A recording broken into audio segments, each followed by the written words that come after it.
राजू पडवळ आपल्याला बातमी देत आहे. पब्लिक व्हॉइस न्यूज चॅनलमध्ये आपले स्वागत. नुकतेच जलस्वराज्य योजनेच्या गैरव्यवहाराविषयी दयानंद कुंभार यांनी विभागीय आयुक्त कार्यालयासमोर उपोषण सुरू केले आहे.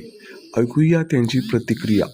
मी लातूर जिल्ह्यातील श्रीरामपूर तालुक्यातील कळवगा येथील रहिवासी असून गावातील गावगुंड यांच्या विरोधात कारवाई करण्यासाठी जलस्वराज्य योजनेत भ्रष्टाचार झाला त्या कारवाई करण्यासाठी 2019-20 पासून लढतो आहे. तरी पण अद्याप कारवाई काही होत नाही. गुन्हे दाखल करायचे पत्र दिल्यात, BDOला गुन्हे दाखल करा म्हणून सांगितले आहे त्याने, परंतु ते BDO COचा ऐकत नाहीत, गुन्हा दाखल करत नाहीत. म्हणून मी आज विभागीय आयुक्ताला पत्र दिलं होतं. दिनांक 28 तारखेला महिना अगोदर पत्र दिले, अद्याप काही कारवाई झाली नाही. आता कारवाई होईपर्यंत आपण इथं आमरण उपोषण करतो आहे. गुन्हे का दाखल नाही करत, काय त्याच्यात तुम्हाला काय वाटतं, काही झालं का त्याच्यात?